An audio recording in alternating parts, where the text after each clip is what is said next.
A palavra do nosso Deus, ela continua sendo viva e eficaz. É por essa razão que a Bíblia Sagrada, ela não precisa ser atualizada. A Bíblia, esta Bíblia que está na tua mão, ela já é mais atual que o jornal de amanhã.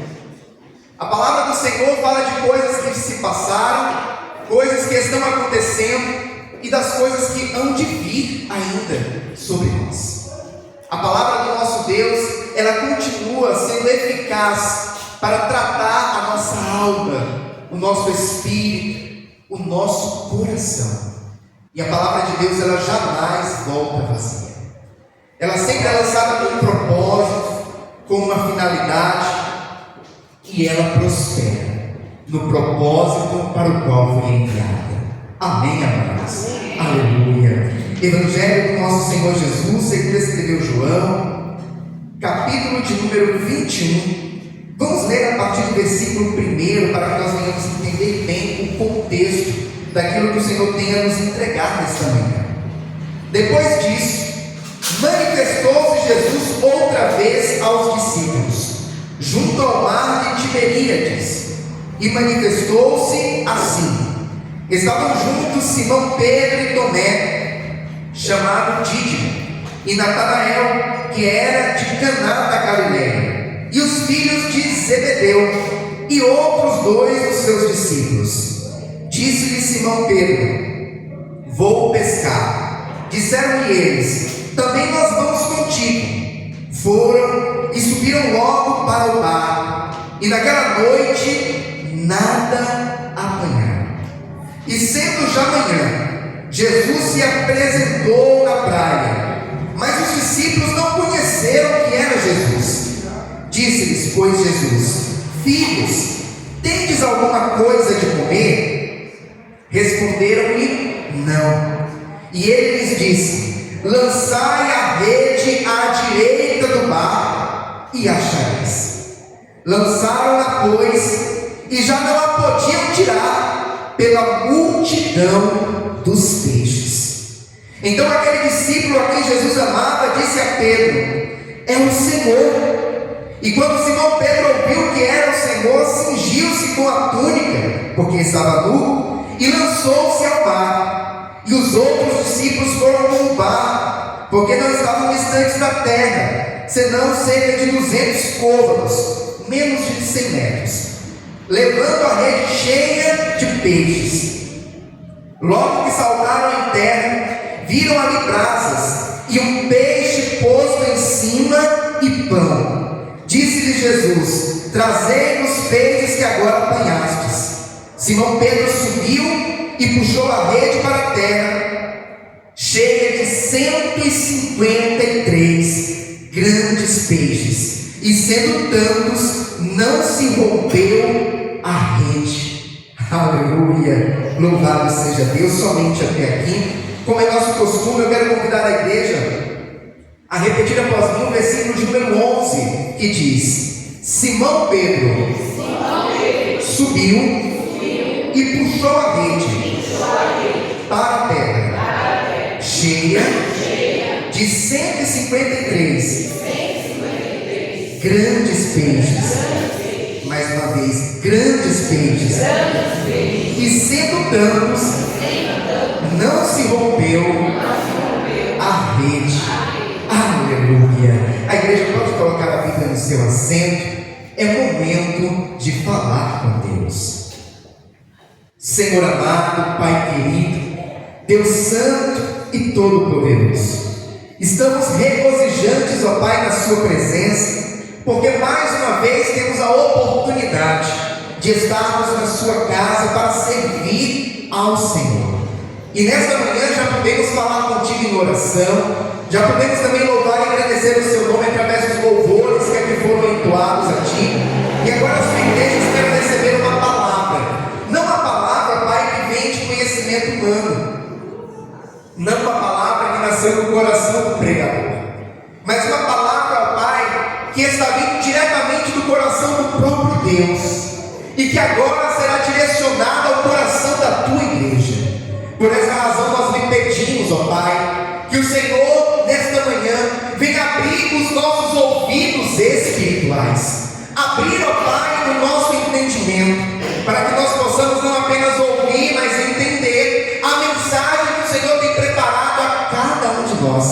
e que esta palavra seja como alimento para a nossa alma, como combustível para a nossa fé, e como uma bússola ao Pai que vai nos apontar o caminho, vai nos mostrar, meu Deus e meu Pai, o caminho da sua vontade, que é boa, perfeita e agradável.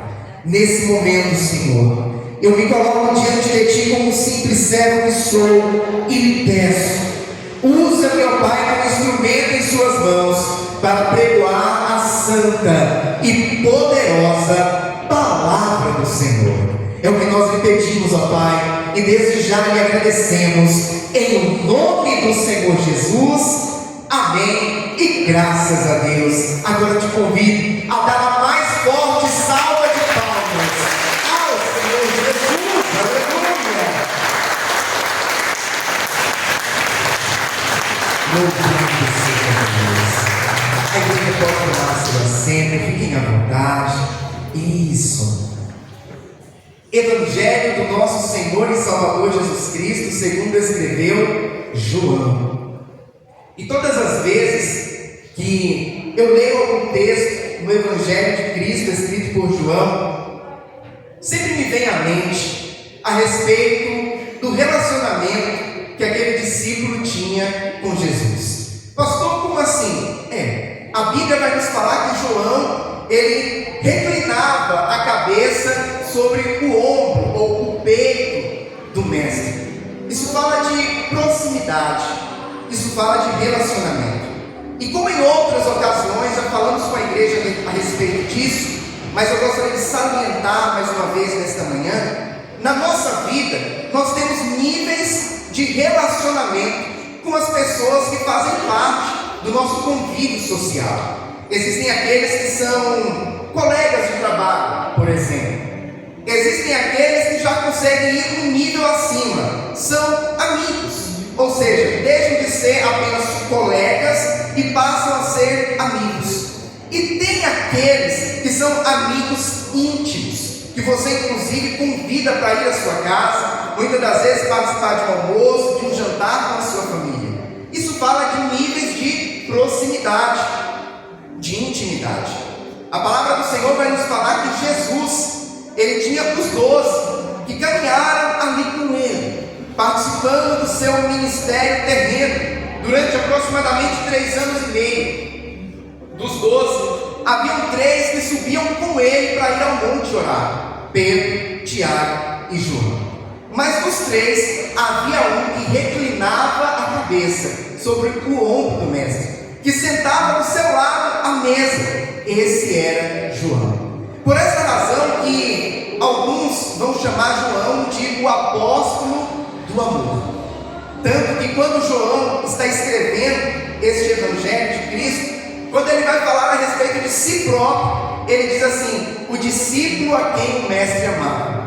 Parece um pouco de presunção dizer isso, porque Jesus ama a todos. No entanto, ele disse isso no intuito de demonstrar a intimidade, o relacionamento que ele tinha com Cristo. E isso nos traz uma lição. Nós precisamos ser cada vez mais íntimos do Senhor. Nós precisamos andar lado a lado com Cristo e cada dia mais se aproximando dele. Nós sabemos que em meio a uma caminhada, aonde há um líder na frente e uma multidão indo atrás daquele líder, existem aqueles que ficam na ponta da fila, existem aqueles que ficam no meio, mas existem também aqueles que ficam do ladinho, andando lado a lado com o mestre. Assim precisa ser o meu e o teu relacionamento com Jesus. Precisamos andar lado a lado com ele. Aleluia. Quando nós chegamos no capítulo 21 do Evangelho de Cristo segundo escreveu João, nós vamos ver que nós já estamos no final deste livro. Esta ocasião que nós acabamos de ler aqui no capítulo de número 21, ela se passa depois da morte de Cristo.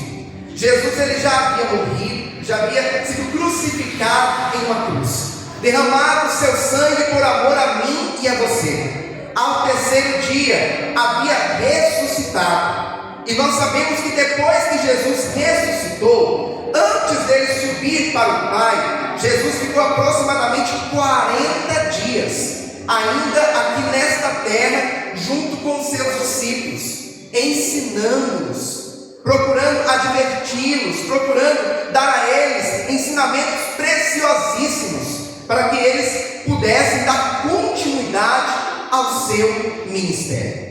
A ocasião onde nós acabamos de ler, alguns dos 12, na realidade aqui a Bíblia vai nos falar de 7 discípulos, estavam ali à beira do mar da Galileia. Entre eles estava Pedro. E Pedro, chega um momento que ele diz assim: eu vou pescar. Porque nós sabemos que Pedro, antes de começar a seguir a Jesus, ele era pescador.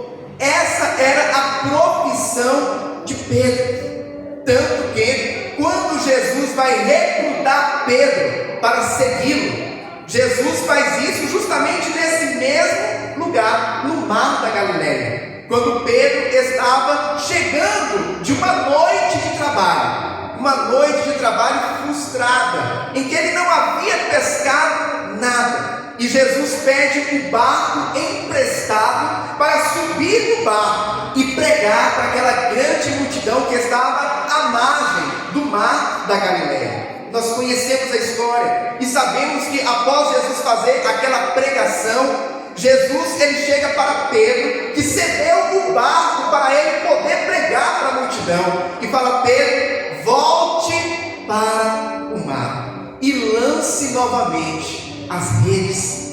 E diante desta palavra, mesmo Pedro tendo tido uma noite de trabalho frustrada, em que não conseguiu apanhar nem um peixe, Pedro diz assim: mestre, segundo a tua palavra, lançarei novamente as redes. E ali Pedro mais uma vez lança as redes e faz uma grande pesca. Uma pesca maravilhosa, como algumas bíblias, algumas traduções inclusive vão dizer. Naquele dia, após Jesus operar aquele milagre, Jesus chega para Pedro e diz: Pedro, a partir de hoje eu te convido para você ser não mais pescador de peixes, mas pescador de homens. Aleluia. Naquele dia o próprio Cristo estava chamando aquele homem para servir a Ele, para trabalhar para Ele. E durante aproximadamente 3 anos e meio, Pedro caminhou com Jesus, aprendendo com o Mestre, vendo o Mestre falar coisas que nunca antes eles haviam ouvido falar, vendo Jesus operar coisas que nunca antes eles haviam visto acontecer. No entanto, Jesus havia sido crucificado, foi morto, ressuscitou ao 3º dia.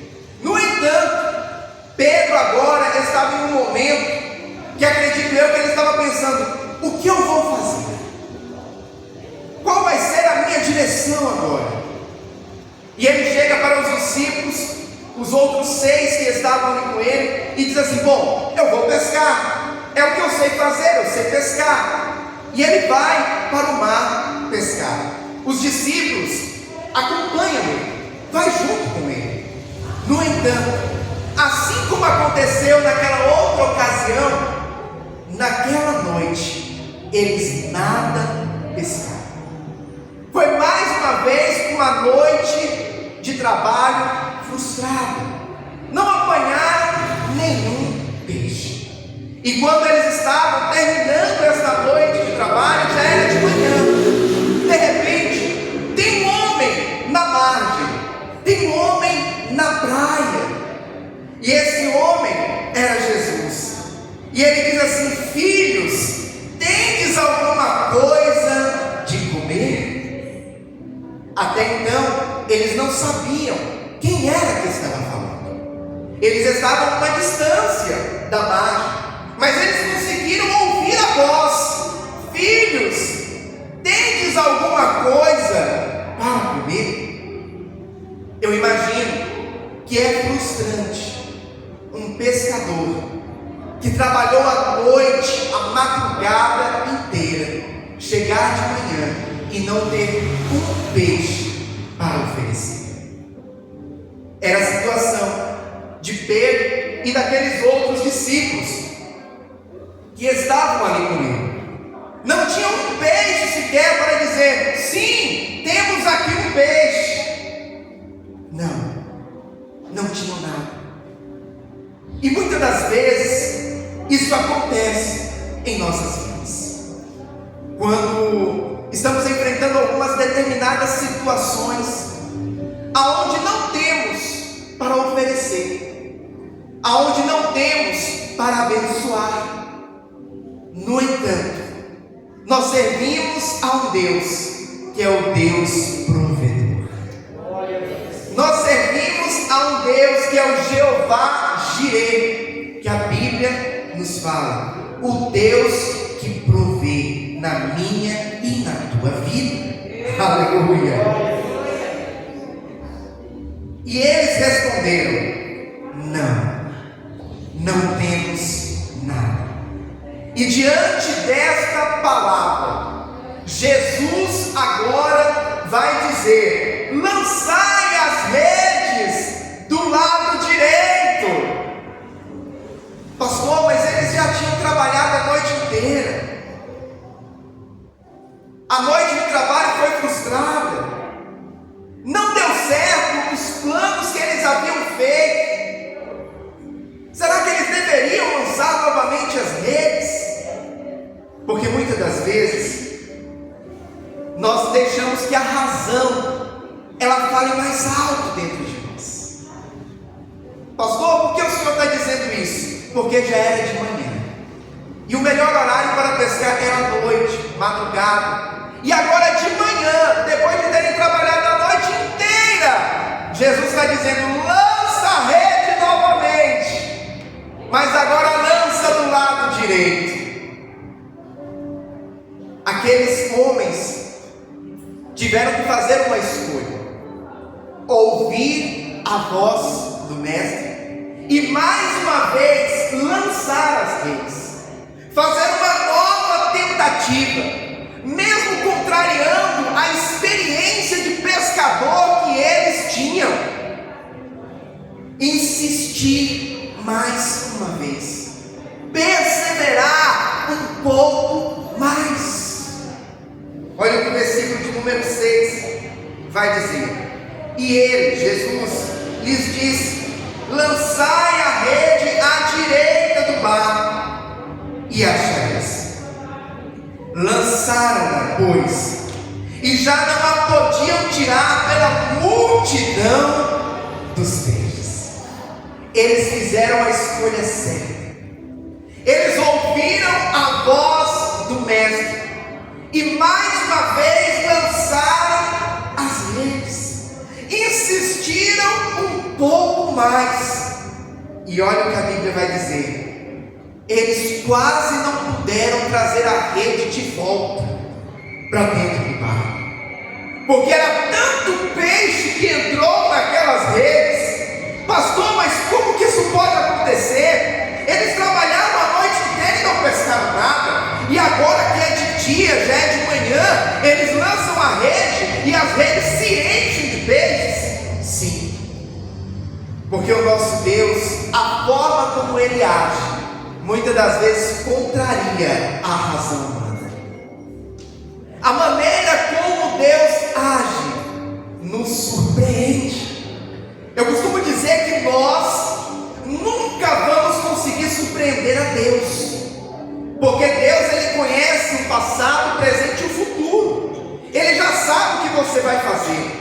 Ele sabe inclusive o que você vai pensar daqui a 5 minutos. Então, nós não conseguimos surpreender a Deus. No entanto, o nosso Deus é especialista em nos surpreender. É especialista em nos surpreender das maneiras como Ele age, como Ele opera. Muitas das vezes nós pensamos que Deus vai agir de uma forma, vai fazer de uma maneira, vai seguir por um determinado caminho, e de repente Deus faz totalmente diferente do que nós imaginamos. E eu posso te dizer uma coisa: maneira, o jeito como Deus faz, sempre é melhor. Pastor, mas as coisas não estão acontecendo muito bem como eu tinha planejado. Calma, a palavra do Senhor vai nos falar que todas as coisas, Romanos 8, todas as coisas cooperam para o bem daqueles que amam a Deus. Mesmo que você não entenda agora, mesmo que você não esteja entendendo muito bem nesse momento, saiba que Deus não faz nada sem propósito. Tudo que Deus faz tem um propósito, tem uma razão, tem um objetivo para operar algo em nossas vidas. Até mesmo quando passamos por situações em que nós nos frustramos, em que nós nos decepcionamos, há um propósito de Deus por detrás de tudo aquilo para operar algo em nós, e nós precisamos crer nisso. Nós precisamos ter essa certeza em nosso coração de que Deus está no controle de todas as coisas. Deus está no controle da minha e da tua vida. Alguns dias, acho que meses atrás, para ser mais preciso, eu ouvi uma frase que eu guardei para mim. Aquela frase, ela diz mais ou menos assim: quando alguém te perguntar aonde está o teu Deus, em meio a essa situação que você está vivendo, em meio a esse dia de trabalho frustrado, em meio a essa decepção, a nossa resposta sempre deve ser: Ele continua aonde sempre esteve, no controle de todas as coisas. Aleluia! Deus não perde o controle da situação, não perde o controle da minha vida, o controle da tua vida. Uma situação pode fugir do meu e do teu controle, mas jamais fugirá do controle das mãos de Deus. Deus, Ele é Senhor Todo-Poderoso. Não cai uma folha seca de uma árvore se não for pela sua permissão. E nós precisamos descansar em Deus, sabendo disso. Muitas das vezes é muito comum que o ser humano ele venha ficar desesperado diante de algumas situações, preocupado, inquieto. E eu não te julgo por isso, porque isso acontece comigo, isso pode acontecer com qualquer um de nós. No entanto, o Senhor, Ele espera de mim e de você que diante das situações mais adversas que venhamos passar, mesmo quando tudo fugiu aparentemente do nosso controle, mesmo quando as coisas não deram certo e tivemos uma noite de trabalho frustrada, nós precisamos continuar confiando que Deus está no controle, que Ele sabe o que faz na minha e na tua vida, e que Ele sempre tem o melhor reservado para cada um de nós. Aqueles homens dentro daquele barco ouviram a voz do Mestre e mais uma vez lançaram as redes, como Ele falou, do lado direito do barco. Ah, meu irmão e minha irmã, nós precisamos ser obedientes. A obediência, ela é fundamental para que nós venhamos viver as bênçãos do Senhor. Todos querem viver as bênçãos de Deus. Se eu chegar ali na rua e abordar uma pessoa e disser: você quer viver as bênçãos de Deus, mesmo ela não sendo cristã, ela vai dizer: sim, eu quero ser abençoado, eu quero ser abençoado. Mas nem todos estão dispostos a obedecer a Deus. E para nós vivermos as bênçãos do Senhor, para nós vivermos os milagres de Deus em nossas vidas, nós precisamos obedecer. Inclusive lá em Deuteronômio, o Senhor ele vai falar ali com a nação de Israel: hoje coloco diante de vós a bênção e a maldição. Pastor, e qual o critério para viver a bênção ou viver a maldição? É a obediência. Aquele que obedece vive a bênção, as bênçãos do Senhor. Aquele que desobedece está fadado a viver as maldições. Aqueles homens obedeceram. Aqueles homens não questionaram. Aqueles homens seguiram a direção que lhes foi dada. E muitas das vezes a direção que Deus nos dá contraria a razão humana. Igual, por exemplo, Josué, quando estava diante das muralhas de Jericó. Muralhas de 12 metros de altura. Muralhas que a espessura dava para passar um carro por cima. Dava para dirigir um carro em cima das muralhas, de tão espessas que eram. No entanto, Deus falou: rodeie a muralha por 7 dias. Cada dia, uma vez, e no 7º dia, 7 vezes. Ou seja, 13 voltas ao redor da muralha. Depois disso, toque as trombetas, gritem bem alto. E humanamente falando, poderiam até pensar assim: mas o que isso vai fazer para que as muralhas caiam? Para que nós possamos entrar em Jericó? Que efeito caminhar ao redor das muralhas pode fazer contra as muralhas? Ah, meu irmão e minha irmã, a obediência.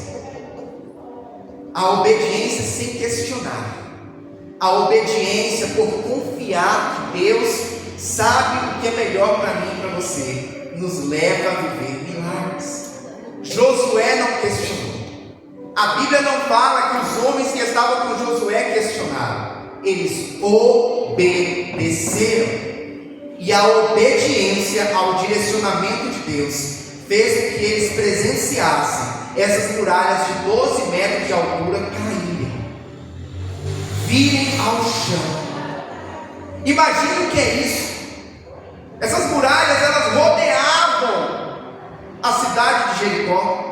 Alguns chegam a dizer que tinha aproximadamente 4 quilômetros de muralhas. E eles presenciaram com seus olhos as muralhas virem ao chão. Quando eu e você obedecemos a palavra de Deus, obedecemos o direcionamento do Senhor, nós presenciamos muralhas em nossas vidas virem ao chão. Gigantes caírem com o rosto em terra, porque o nosso Deus é poderoso. Pastor, a situação que eu estou vivendo é maior do que eu. O problema que eu estou enfrentando é maior do que eu. Eu não consigo, pastor, vencer essa situação. Talvez você, com a sua força humana, não consiga mesmo. Mas eu estou te falando aqui de um Deus que trabalha no âmbito sobrenatural. Ele é o nosso Deus forte, o grande El Shaddai, todo-poderoso Adonai. Esse é o Deus que nós servimos, o Deus que criou o mundo com as suas palavras, que disse: haja luz e houve luz. Então o que é esse teu problema diante desse Deus? O que é essa situação diante do Deus que nós servimos? Não tem problema a situação ser maior que você, o gigante ser maior que você. O importante é o Deus que está com você, o poder do Deus que peleja por você nas batalhas, que não te deixa sozinho, não te desampara e que sempre nos surpreende com seu mover sobrenatural. Aleluia! Santo, santo é o Senhor. Eles obedeceram à voz de Deus, seguiram o direcionamento do Senhor. Aquilo que humanamente eles achavam que era o certo de fazer, eles haviam feito durante a noite. Aquilo que eles podiam fazer, eles fizeram. E agora Deus entrou ali com a sua providência. O Senhor Jesus viessem desfrutar de uma grande pesca. E sabe o que eu aprendo com isso também? Eles trabalharam a noite toda. Isso mostra que aquilo que está ao nosso alcance, nós precisamos fazer.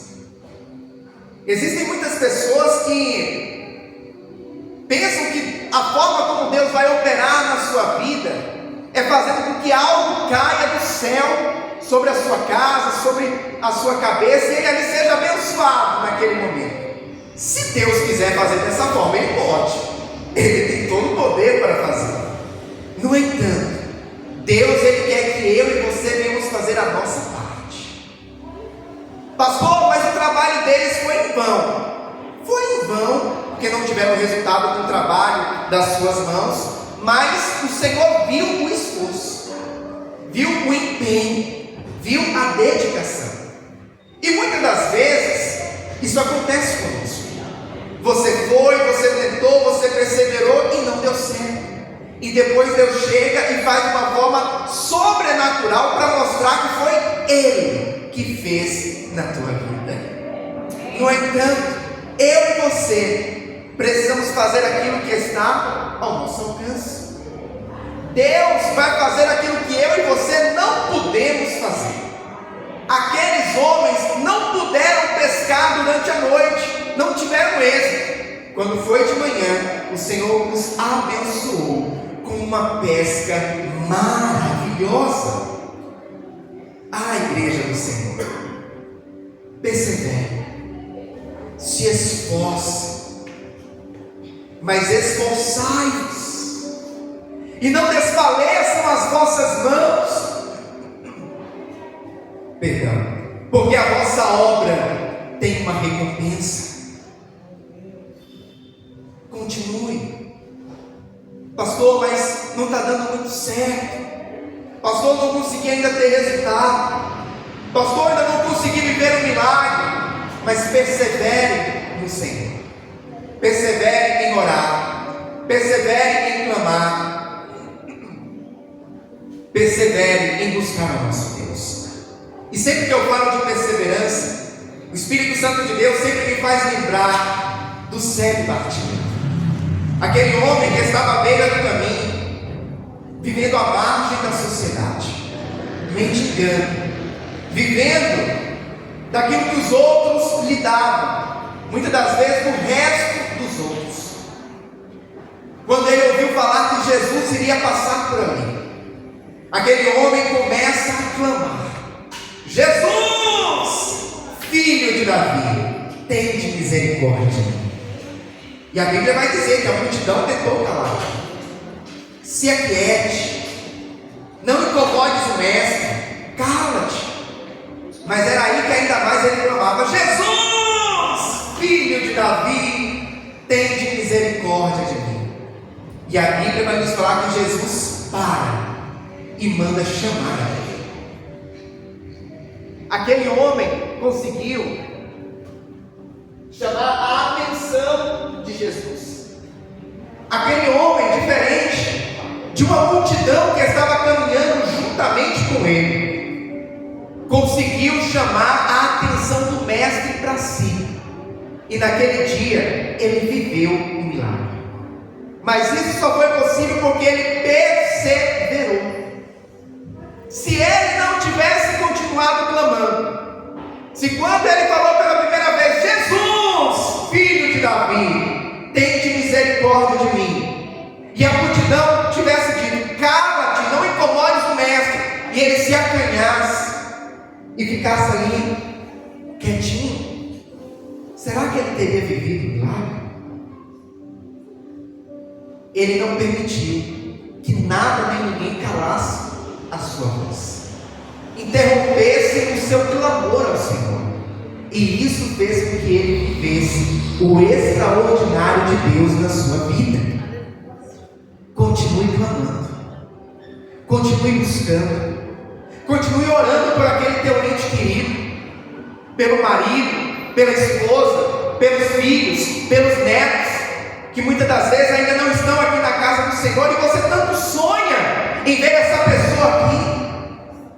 Continue orando, perseverando Senhor, sim, pela cura, pela restauração, pela provisão, pela providência na tua vida financeira. Continue, persevere, não desista. O próprio Senhor, Ele nos ensina a clamar. Clama a mim e responder-te-ei, e anunciar-te-ei coisas grandes e firmes que não sabes. A perseverança, ela é fundamental para que eu e você venhamos viver os milagres da parte do Senhor. Aqueles homens, eles obedeceram, eles perseveraram, insistiram, lançaram novamente as redes, e eles viveram um milagre da parte do Senhor. A Bíblia vai nos falar que eles conseguiram pegar 153 grandes peixes. A bênção do Senhor na minha e na tua vida, ela é recalcada, sacudida e transbordante, como a gente costuma dizer. É verdade. O Deus que nós servimos, é o Deus da abundância, é o Deus da multiplicação, é o Deus que faz os 5 pães e 2 peixinhos a multiplicação necessária para alimentar quase 20 mil pessoas. Pastor, como assim 20 mil? A Bíblia fala de 5. Sim, 5 mil homens, sem contar com mulheres e crianças. Por conta disso, alguns estudiosos vão dizer que poderia chegar a quase 20 mil pessoas. Se nós vamos contar aqui quantos homens e quantas mulheres temos na igreja no momento, certamente teremos mais mulheres. No nosso país, por exemplo, tem mais mulher do que homem. E naquela época também, certamente não era diferente. Por essa razão, chega-se a esse cálculo de quase 20 mil. Jesus é capaz de fazer isso em nossas vidas. Ele é poderoso para multiplicar e para superabundar em nossas vidas. Amém, amados? Eu te convido nesse momento a aplaudir bem forte ao Senhor Jesus. Aleluia!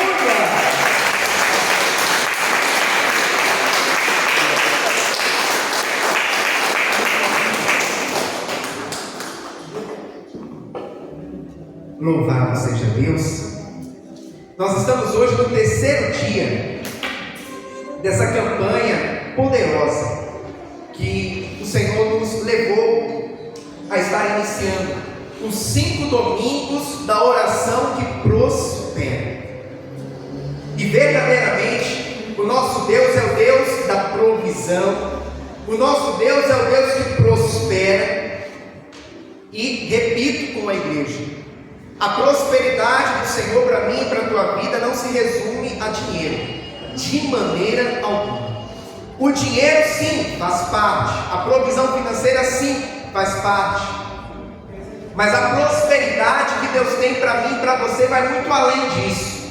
Fala de bem-estar, fala de completude em todas as áreas da nossa vida.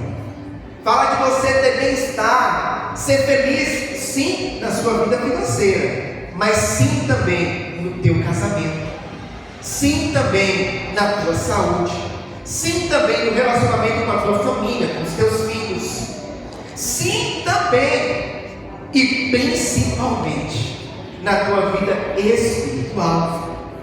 É completude. E eu creio que o Senhor é aquele que está nos abençoando, é aquele que está derramando sobre a minha e sobre a tua vida da sua prosperidade. E nesta manhã, mais uma vez eu quero orar pela tua vida, meu irmão e minha irmã. Eu quero orar para que o Senhor venha continuar te prosperando, e prosperando cada dia mais, para que você seja pleno, para que você seja completo em todas as áreas: vida espiritual, vida sentimental, saúde, vida financeira. O Senhor é aquele que tem a verdadeira prosperidade para as nossas vidas. O mundo também fala de prosperidade, mas a prosperidade do mundo, ela se resume ao dinheiro, e tão somente. No entanto, quantos homens milionários nós já não vimos por aí afora tirar a própria vida? Quantos homens que têm dinheiro para comprar a maior mansão, no entanto, não tem um lar dentro de casa? Tem dinheiro para comprar a melhor cama, o melhor colchão, mas não tem sono para dormir. Tem dinheiro para comprar os melhores remédios, mas não tem saúde. A prosperidade que o mundo oferece é parcial. Deus tem a prosperidade verdadeira, plena e completa para as nossas